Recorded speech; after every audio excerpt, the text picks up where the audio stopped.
Good afternoon, everyone, and welcome to the World Leaders Forum at Columbia University.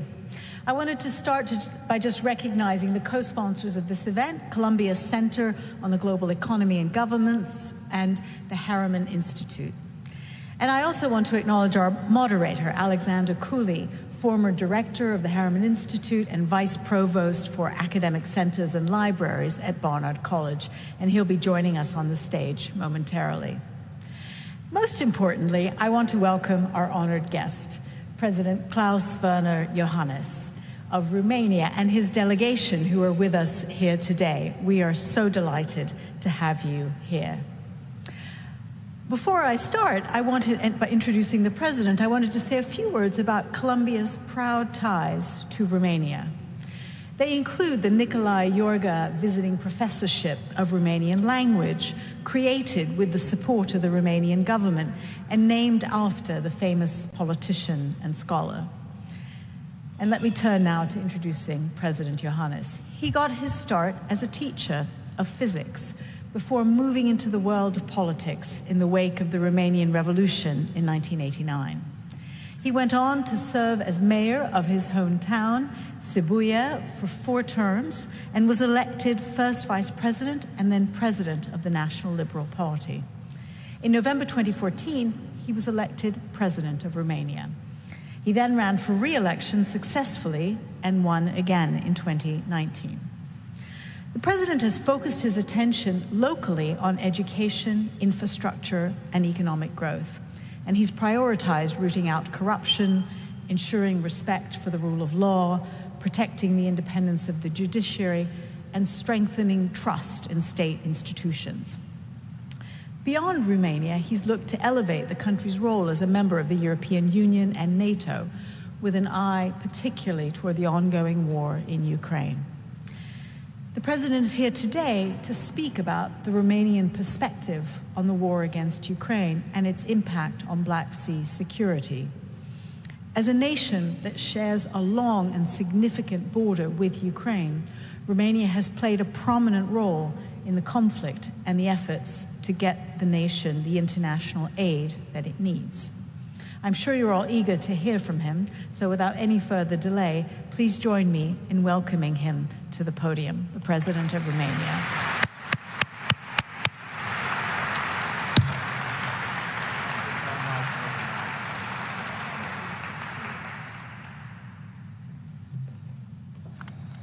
Thank you so much, Madam President of the Columbia University, for such a nice introduction for me. Distinguished professors, dear students, ladies and gentlemen, it is a great pleasure for me to be here today. Romania is the European Union and NATO member state with the longest border with Ukraine and the riparian country to the Black Sea, where the war is happening. This is why I believe that our perspective on the impact of the war in our strategic neighborhood and globally is quite relevant. By launching its invasion of Ukraine, Russia has directly and violently contested the global order created after the end of the Cold War. A fundamental pillar of this legal order is the right and at the same time freedom of each sovereign state to decide on its policies, foreign or domestic, in conformity with the values of democracy, rule of law, and human rights. By invading Ukraine, Russia is trying to bring back revisionism in international relations and spheres of influence in global and regional politics. It is using obsolete concepts such as the so-called right of great powers to impose foreign policy directives on what they define as smaller states. And it is attacking the democratic values, the rule of law, and the rules-based international order. Far too many people sacrificed their lives in the 20th century fighting the promoters of such concepts. It is thus our collective responsibility to oppose these actions. Russia's aggression did not start on the 24th of February 2022. It started way back in 2008 with Russia's attack on Georgia. It continued in 2014 when the so-called Little Green Man, you remember, illegally occupied Crimea. It then continued in Donbass. Romania, being very close to all these conflicts, kept signaling that there was a very brutal and dangerous build-up, and sadly, we have been right. Back then, Russia claimed that the international community, especially what they call the collective West, did not want to pursue dialogue and find solutions to the problems created by Russia itself in Ukraine. This was, of course, not true. The international community, including Ukraine, did engage with Russia. There were hundreds of hours of negotiation within the so-called Minsk agreements framework. But it was Russia who grossly violated the agreements. Before the 2022 invasion, both NATO and the United States made their proposals for talks with Russia, but Russia dismissed them.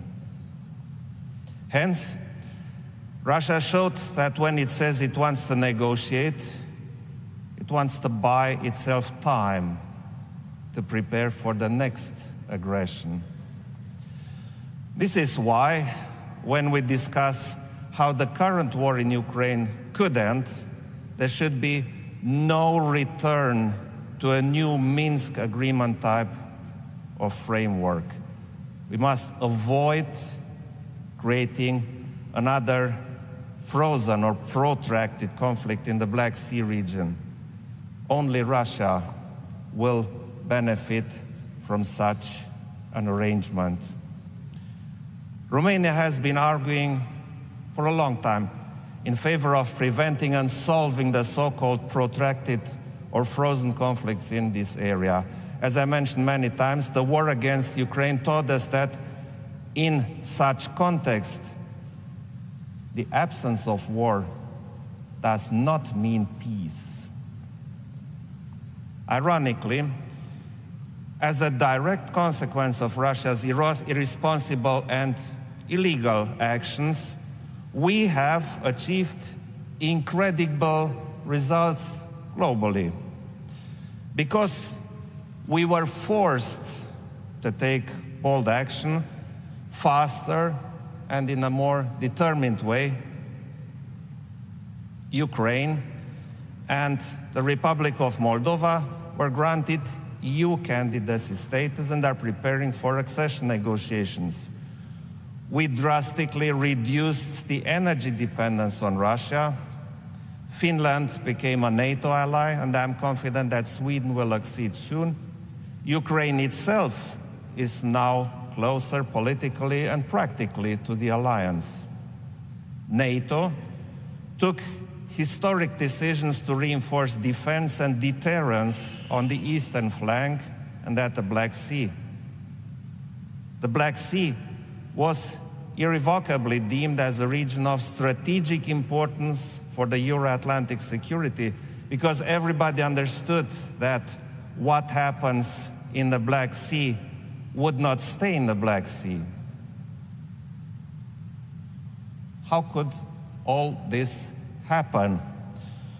Russia expected a weak international community and a compliant Ukraine. But by threatening with the use of force and then using force, it achieved exact the opposite. Russia miscalculated and underestimated our response as a community of values and security, and it miscalculated the response of Ukraine. Romania, as a strategic partner of the United States and as a NATO ally, is now safer than it has ever been throughout our recent history. We have a more coherent and multi-domain approach to the defense of the eastern flank. We took concrete measures to intensify cooperation with other allies at the Black Sea, especially the United States. We also look forward to the implementation of the recent US strategy for the Black Sea region, to which Romania brought its substantive contribution. There is also a need to underline the impact this war has on the Republic of Moldova, the second most affected country after Ukraine. Our security, the security of Ukraine and of the Republic of Moldova, are strongly interlinked. If we strengthen their security, then our security will increase and our community will become stronger. So far, the authorities in Chisinau proved impressive resilience faced with Russia's hybrid tactics and other serious challenges. Romania constantly stood by the Republic of Moldova at these difficult times, as well as numerous international partners, including the United States. And we will continue to do so to the best of our capacities. A stable and secure Republic of Moldova is of critical importance for our community of values.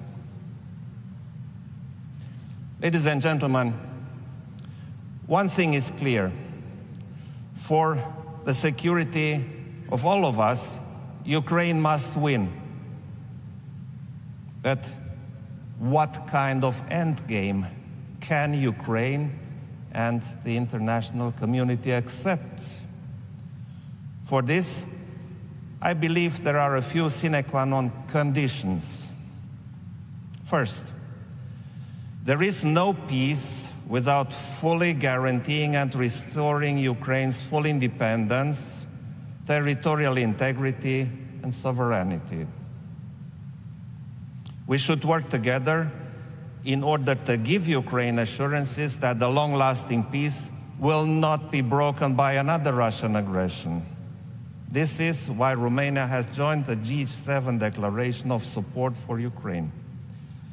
Second, Ukraine and the Republic of Moldova must continue to receive full assistance for their European Union integration.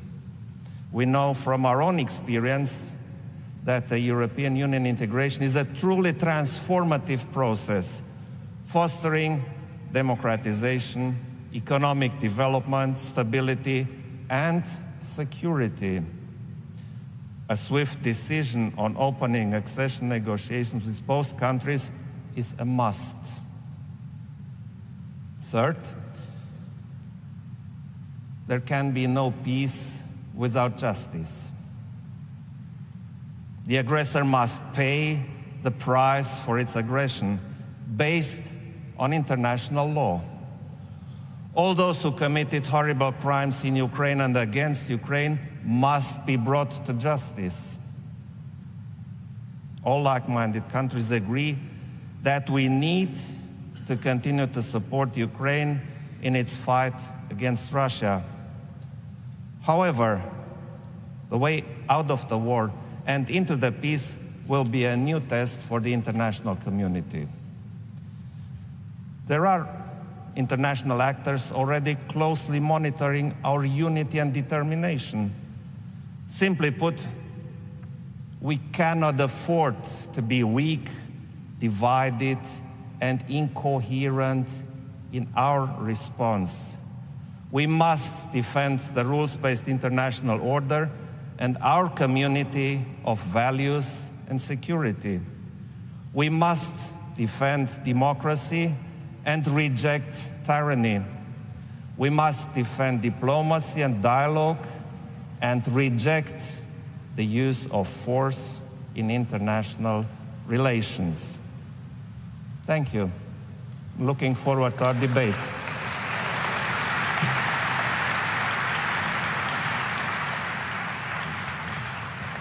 So much, please. Good afternoon, everyone. My name is Alex Cooley. I have the privilege of being your moderator today.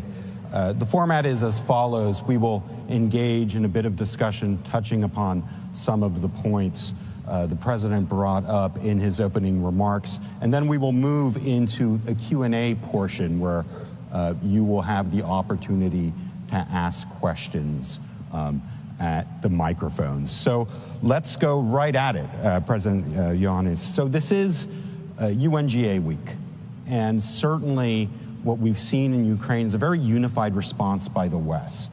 There are 70 countries, however, that have abstained from condemnations of Russia and have notably made comments like President Lula of Brazil that Zelensky is equally to blame for the war, countries that have openly hedged, as India has done, countries that seem to be supporting Russia's political rhetoric, like China, and then certain countries that just don't support the sanctions regime. They see nothing but pain and sacrifice. They see escalating energy and food prices, and they see a selectivity by the West. Why this condemnation of the Ukraine war and not Iraq, not Afghanistan? Why welcoming Ukrainian refugees and not others? I'm curious, how do you engage with such comments, especially in a global forum like this, where questions about international order are central to this whole question of how to resolve Ukraine? Well, we have to see the bigger picture. This is not a game, this is a war. It's about power, about resilience, about freedom, survival, sovereignty. Russia is the aggressor, and Ukraine fights for its freedom, for its sovereignty, for its territorial integrity. Ukrainians are incredibly brave, and they're fighting for their country. The European Union, the United States, and many others decided that Ukraine deserves and needs international help. But on the other side, there is somebody, there's Russia. So we have basically two narratives. Our narrative, which we believe is the correct one, it's based on international rule, on international law, it's based on the values of democracy. But on the other side, there is also a narrative. Russia tries to communicate to the international community that it is right. So we have two narratives, ours and the Russian narrative. Unfortunately, I have to say unfortunately, not everybody has been convinced by our narrative. A number of people and states, we have to admit this, are rather on the side of Russia for different reasons. Some depend on Russia. Some would like to benefit from whatever, Russian products. Others would like to benefit from Russian protection. Some people probably get Russian money. And so we have this Russian narrative which spreads wider than we expected it when this war started. We cannot fight a narrative. We can only try to convince people that we are the good guys and the other side are the bad guys. So I'm trying to convince other leaders that we are fighting with Ukraine, we are helping Ukraine, and our side is the right side. Every time when I visit a country or a leader, we discuss this. It's issue number one. No matter where you go, it's issue number one. And, well, sometimes we are successful, and sometimes we have to try a second time or a third time. And as you mentioned, the Brazilian president, I discussed this with him. I have been touring in South America. We sat together maybe for 3 hours, and, well, it was a good discussion. At the end, his narrative sounded a bit different, but fact is that a lot of heads of state and government fear that this war will drag them into recession too, that this war will affect them, will affect their nation, will affect them politically. So it's a very complicated communication, and we know very well that wars are won not only with weapons, but also with communication. And so we better work hard on our communication and explain to people why we stand up for Ukraine, why we describe the situation as it is, why we blame Russia, why we wish to have people brought to justice, and so on and so forth. Thank you. So, just to follow up on what's happening now in your country, Romania, Romanian authorities on multiple occasions have confirmed the discovery of drone fragments on your soil amid sustained attacks by Russian forces on Ukraine's ports and targets. You were quoted saying that this is an absolutely unacceptable violation of the sovereign airspace of Romania, a NATO ally, with the real risk to the security of Romanian citizens in the area. Yep. Your prime minister said, though, no one attacked us and no one is attacking us. So what are the red lines here regarding the potential of spillover of the conflict, of these drone flights and other Russian activities spilling over onto your territory and NATO territory? We had 3 situations when we discovered whatever leftovers of drones on Romanian territory. Luckily, so far, nobody has been hurt and no real damage occurred. But doesn't mean that it didn't matter. It matters. And we have to see it a bit, again, with the background. Why does Russia attack these small ports on the Danube? Because they're small ports. They're not of a huge importance worldwide. By the way, we have a Danube border with Ukraine, which is quite long, and Ukraine has some harbors on the Danube. We have some harbors. Basically, they're on opposite sides of the Danube. So why does Russia attack these small ports? Well, the explanation, in my opinion, is that Russia wants to impair the transit of Ukrainian grains. We in Romania allowed Ukraine from day one to transit Romania tax-free, use all our logistical lines to export grains to whoever, mainly to,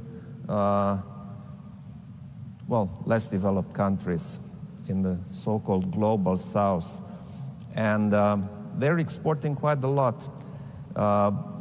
My colleagues calculated since the war started, since last February, through the Romanian logistical lines, Ukraine exported more than 25 million tons of agricultural products, mostly grains. These go on road, they go on rail, and they go on the Danube. And much of it is brought to the Danube through these small ports. So Russia is attacking these small ports to scare people off, to stop the transit of Ukrainian grains. They attack with drones, and sometimes these drones, after they're probably shot down, they land on Romanian soil. This is unacceptable. However, these attacks are war crimes because they do not attack any military facility. They attack civilian facilities. They attack civilian infrastructure. They attack simple people who work in these harbors. And we have to see it as such. So it's unacceptable right from the start. But having a spillover to Romanian areas is fully unacceptable, and we are protesting pretty loud against this. We discussed this with our allies. We already enhanced our anti-air defense in the area, and so we do whatever has to be done to protect our people, but still it remains unacceptable, despite the fact that, of course, Russia is not intentionally attacking Romania. These drones are not directed at Romania, but as they land in Romania, this is a real problem and it has to be addressed. Okay. Let me invite you to line up in front of the microphones for the Q&A session. And feel free to state your name, though you are not required to, but please do tell us your institutional affiliation here at Columbia. And in order to include as many people as possible, please keep your question relatively concise. So let's start here. Yep. Thank you, Your Excellency, for visiting us today. My name is Anthony. I'm with Columbia's School of Public and International Affairs. My question is about the Bucharest 9 grouping, the Formatul București, which you started with President Duda in 2015. So I wanted to ask you, first of all, why did you decide to start this initiative? Second, now that the bloc is very impactful in the EU, taking the lead on the Ukraine policy, for example, how do you see it evolving in the coming years?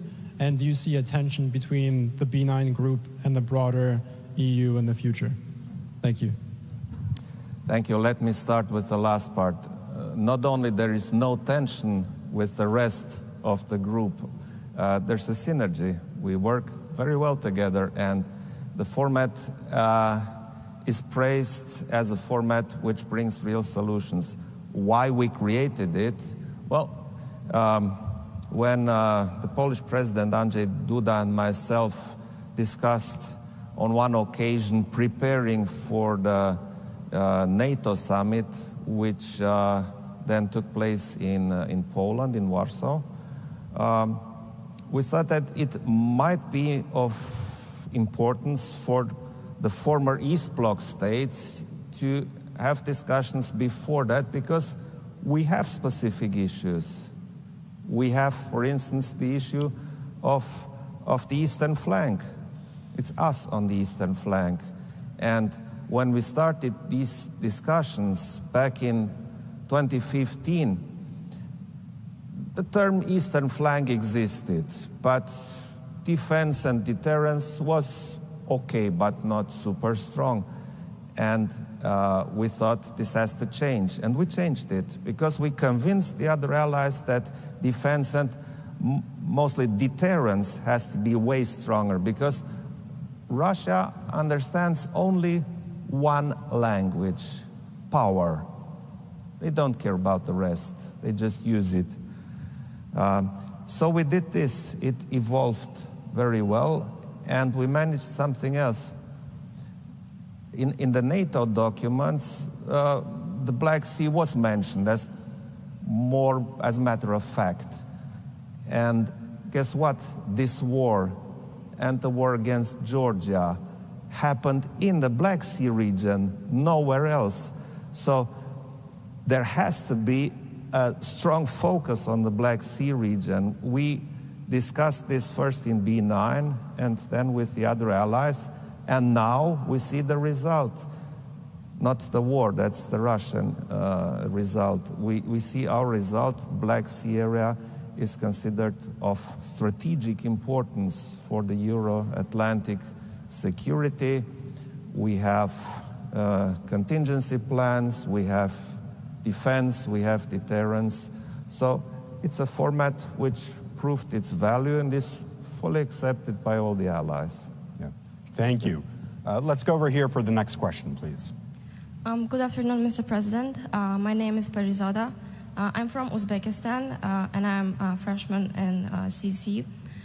So my question was about post-Soviet countries, in particular Central Asian countries. Do you think their position, like being neutral towards the war, is correct? And do you think they might be under threat of Russian power in the future? Thank you. And if I may add, we saw you with President Tokayev, I believe. You had some discussions with him. Did this issue come up with him? This issue always comes up. So let's see again why Russia is going on war. Why do they attack? There was a time when we had two superpowers, the United States and the Soviet Union. And the Soviet Union had a large sphere of influence, and all the Central Asian states you mentioned have been part of the Soviet Union. The Russian president, Putin, is trying to restore the influence, power, maybe even the state unity of the Soviet Union. So I guess not everybody in the Central Asian republics is very comfortable, because Ukraine used to be a significant part of the Soviet Union, and Georgia used to be a significant part of the Soviet Union. Well, what happened? Georgia and Ukraine wanted to break free from the Russian influence. They wanted to become members of NATO, and they still wish to become members of the European Union. Russia did not like this and did what Russia does, attack. So in 2008, there was a NATO summit in Bucharest, my country. And at that summit, leaders took a decision and said that Ukraine and Georgia will become NATO members. There have been no conditions attached. And not before long, Russia attacked Georgia. And when Ukraine really showed that it wants to break free and become a member of the European Union and of NATO, Russia attacked Ukraine. Now guess what Central Asian leaders fear? If they're not very neutral, who knows? So President Zelensky and the Ukrainians are right when they say we're not fighting only our war. We are fighting for democratic values. We're fighting for you too, and for you too. Thank you very much. Thank you. Let's go to the next question, please. Thank you very much. Hi, Mr. President. It's truly an honor to have you here. My name is Ivan from the engineering school, and I would like to ask you a question following up a little bit on our question from the moderator about comments from non-Western countries, wondering about the NATO's and the United States concern with the Ukrainian war, and why, for example, the European Union is accepting refugees from Ukraine, but, for example, not so from other countries in war like Iraq or many others. Thank you. The migration issue is very complicated, and not accepting, well, my opinion, we have millions of immigrants, and we all try to integrate them, but with Ukrainians it's quite different, because they are fleeing from an active war near us. And we are the only chance they see. So the European Union decided to give them a special status. We in Romania accepted till today over 6 million Ukrainians who crossed our borders. Not everybody stayed in Romania. Some stay for a couple of days, others stay for longer and then leave. However, those who decided to stay are welcome. We open jobs for them. Their children can go to school, to kindergarten, even to university. And we find housing for them. Fact is that the Romanians have been sensationally welcoming. Right from day one, simple people opened their houses for the Ukrainians. The state authorities moved surprisingly fast to open whatever had to be opened. NGOs have been helping from day one. So this is one way we see we have to and we can help Ukraine in these difficult times. But doesn't mean that others are kept out for no reason. It's a question which has not been sorted out 100%. Of those who come, how many are fleeing from war or persecution of any kind, and how many are economic migrants? Because, yes, the European Union is quite big and rich, but it's not possible to accommodate everybody who wishes to come. And so we are working on improving our immigration systems, sometimes with more and sometimes not so much success, as you probably have seen recently, this huge inflow of migrants to a tiny Italian island, near Malta, more precisely, and trying to enter Italy and from there the Union. It's a very difficult question, and unfortunately we have some answers, and some are still missing. Thank you very much. Thank you. Let's go to the next question over here, please. Hi.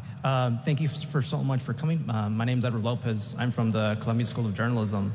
And the question I had is, what do you think of the current news coverage, particularly in Western media, of the current Ukrainian war? And are there any parallels or differences between that of the current war and the invasion of 2008 in Georgia? It's a horrible war. You can describe that in many ways. It remains a horrible war. And in the end, those who are at war have to find a way towards peace. Sometimes people say, why do we have to witness all this cruelty and all this injustice? Well, we have to witness it, because otherwise we believe talking about it makes it go away. It doesn't. Thank you. Thank you. Over here. Hello. My name is Ron from the School of General Studies. My question was about the issue of Moldova, which has for a long time shown its interest to join Romania and vice versa. And considering that it's not a NATO or European Union country yet, and has its own breakaway province that Russia supports in Transnistria, how has a recent war changed the urgency and the discussion about integrating Moldova into this framework? Yes, thank you for that. Moldova is very important for us for historic reasons, for language reasons, for cultural reasons, and because we care for them as they are our neighbors and in need. Fact is that we and allies and partners, the United States, many of the European Union, are together with us trying to improve the situation in Moldova. Moldova has the highest number of refugees per capita of all European countries. They have a weak economy. They have a huge problem which is called Transnistria, because right from the start, when they broke free from the Soviet Empire, they tried to escape Russian influence, but Russia did not like that and brought troops to Transnistria, so it's very complicated. Still, we are working together and we are improving connections, infrastructure. We help them to build strong institutions. We help them to improve their economic situation, and we help them to prepare to become members of the European Union. Great. Yes, please. Hi, Mr. President. My name is Yuri from School of International Public Affairs.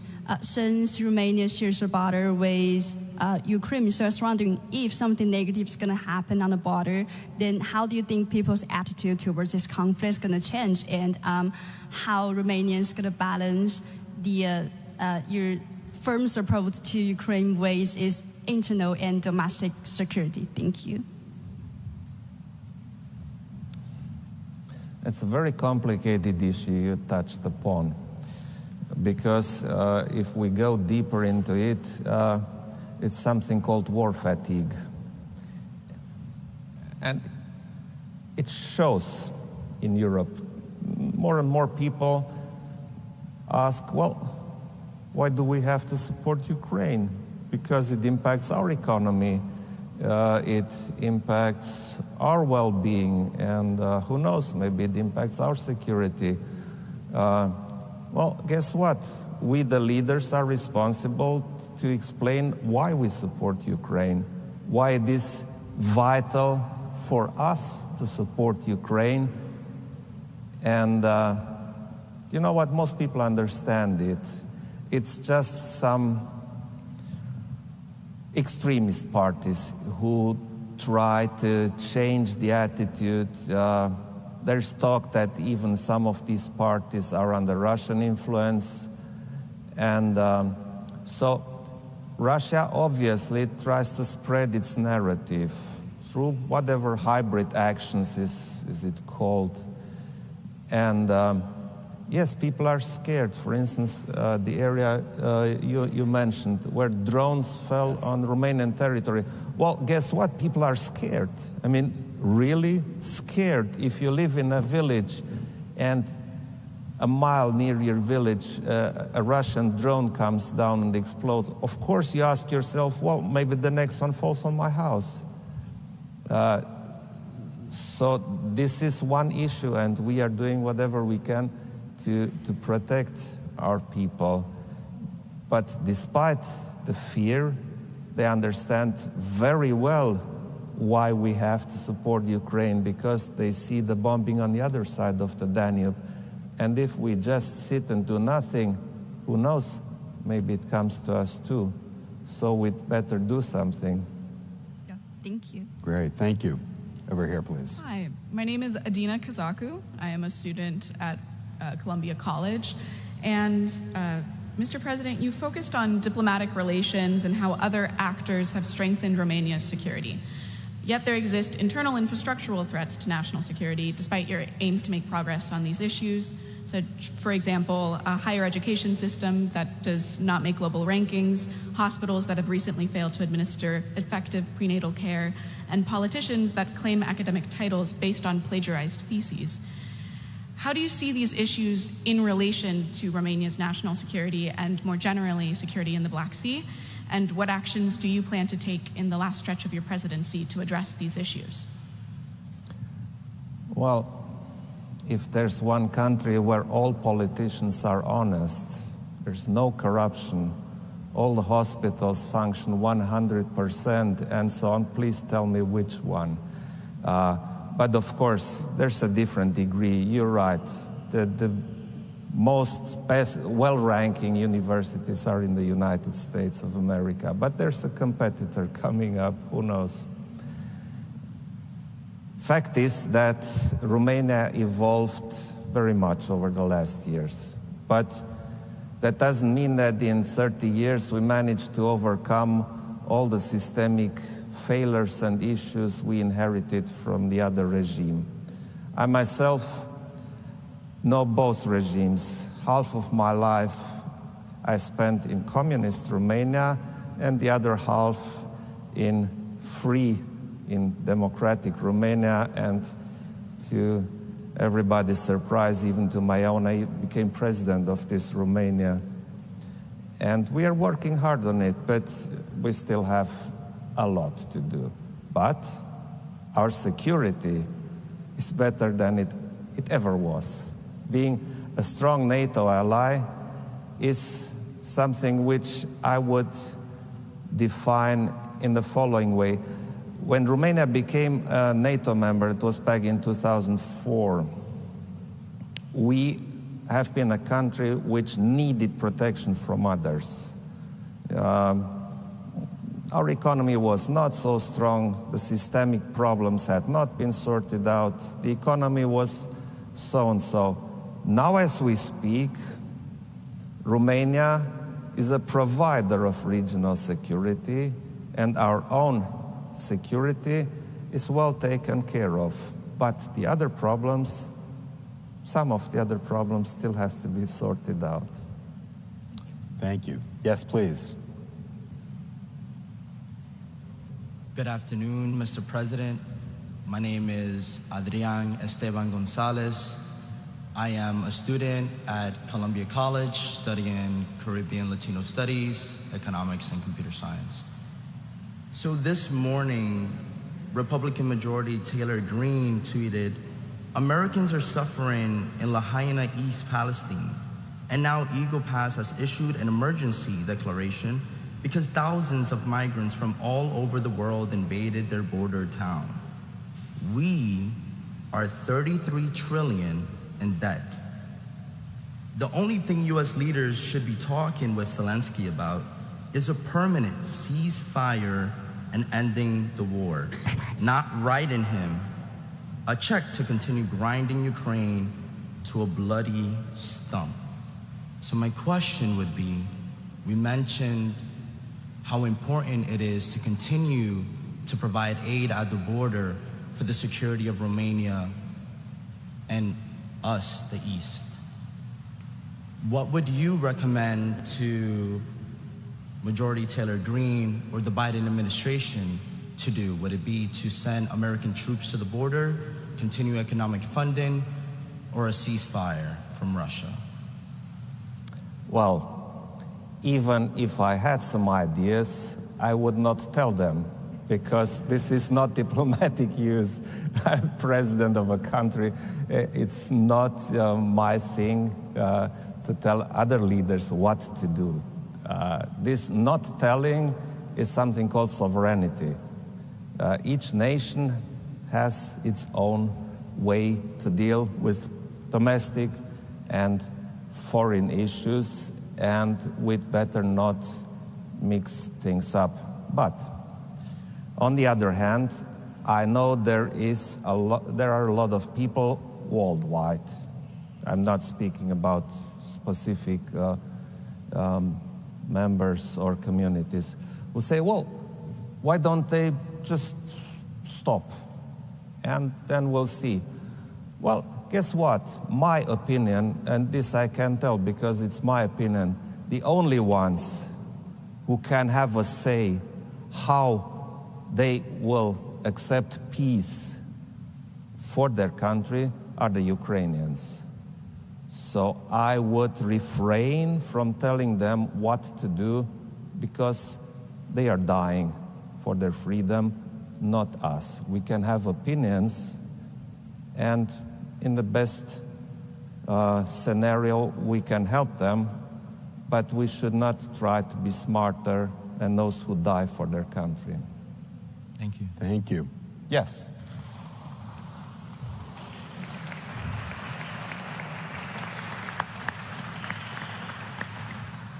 Hello, Mr. President. My name is Tore Kohl. I'm from the Columbia Law School. My question is in relation to the situation in the Black Sea and kind of grain shipments. Just this morning, we got news that I think the first grain freighter arrived in Istanbul, Turkey, traveling through Romanian waters in the Black Sea after Russia's blockade. At the same time, we have Poland, Hungary, and Slovakia still upholding an import ban on Ukrainian agricultural products, even after the EU just recently lifted the ban. And a few days ago, Ukraine launched a complaint with the World Trade Organization. And yesterday, we got a statement, I think, from the pro. I'm sorry, if you could just ask the question part. We're almost out of time. So like what I want to get to is that the situation between Ukraine and Poland is currently pretty tense.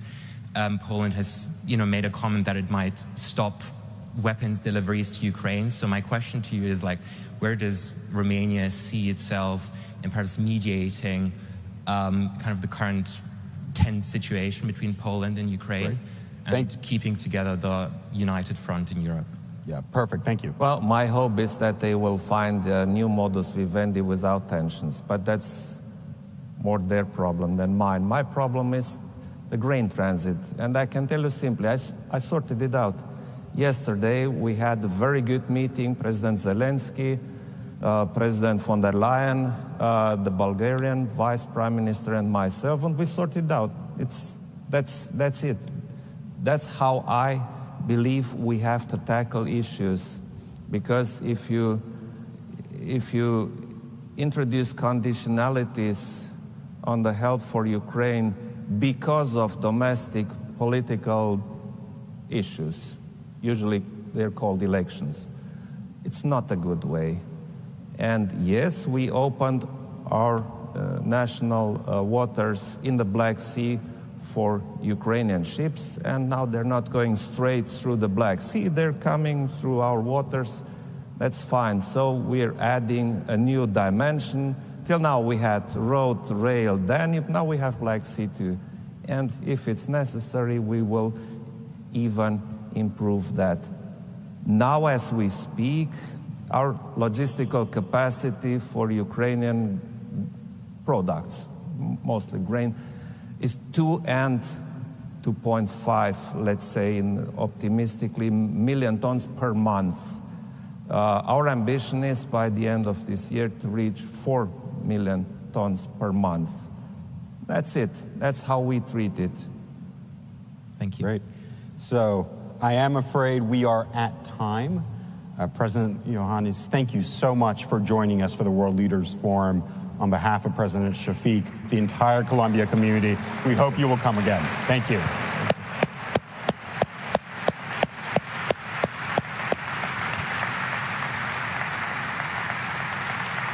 Much.